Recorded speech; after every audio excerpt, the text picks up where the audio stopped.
Nós estamos aqui com o professor Patrick Serruys, mundialmente conhecido, dispensa apresentações. Professor, thank you very much for coming to the country and having this interview with me. We have so many questions that we could ask you. Let's talk about coronary disease, Professor. You've been developing all these devices for coronary intervention over the last years, and also medications. You're the professor about antithrombotic medications. What's the next step, Professor?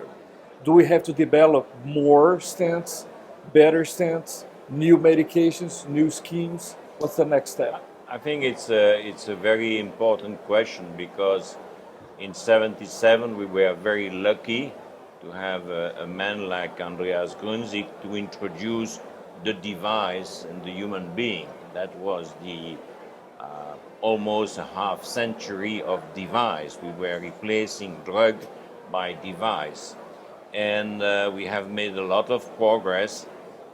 Just to make a big jump, if you look at all these trials on stent, they are plateauing at a TLR of 5% and even less. We start to see some series with 0 stent thrombose and with TLR below 4, below 3.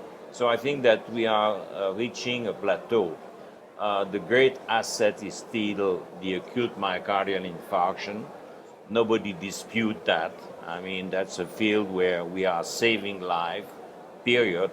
But that should be the time to start a secondary prevention. And if you look at the general age for this event, it might be young, but in general it's 64. So it's quite far in their life.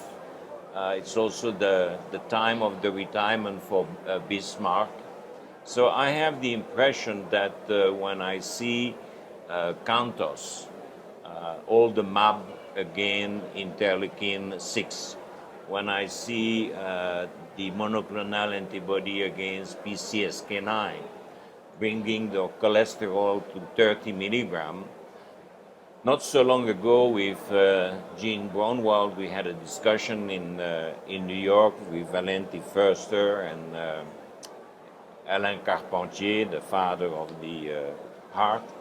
And it's interesting because Braunwald was using the word imagomic. Uh-huh. And I said, what do you want to say by imagomic? What is imagomic? He said, it's the genomic and the imaging. And when you think about it, it's not stupid. I mean, at some point, if you look at the book of Eric Topol, the Scripps Clinics has an award for reading the whole genomic in 19 hours and 30 minutes. So you can have access to the genomic, and you can start to follow non-invasively the people quite nicely without energy. So I think that the imagomic is going to come earlier in our life. We will identify these people who otherwise at the time of Eisenhower were eating hamburger and smoking, etc. So I think there's a big change in the society. I think that the metal at a certain point will disappear. Like surgery will disappear. I think that prevention will be the things which will take back.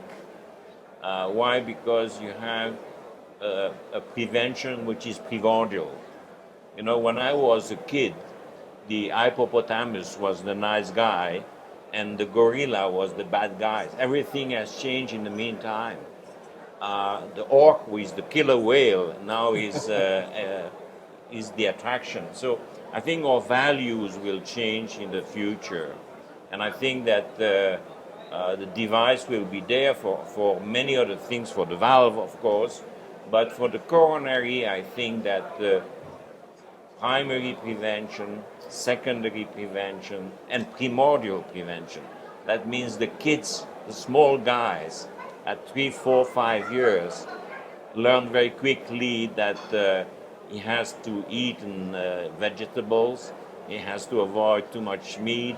He has to be in good accord, the brain and the heart and this kind of thing. I think that's going to change. Yeah. And how was the strategy, Professor, to bring data to show that these or that strategy is good for prevention? Because I mean, the way we do medicine right now, evidence-based medicine, we're talking about big trials, expensive trials.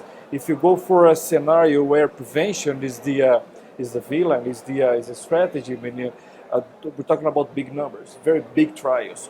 Do we have to be more creative in terms of the way we produce data to show that these or that strategy is effective? Yeah. I'm talking about artificial intelligence. I'm talking about more creative ways of designing trials. Yeah, I think that there is a book that everybody should read. That's Deep Medicine of Eric Topol.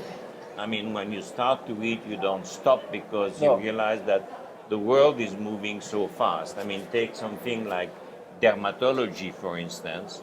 The dermatology, it's all image, thickness, color. So the machine learning can do a lot of things. Yeah. Radiology is the same.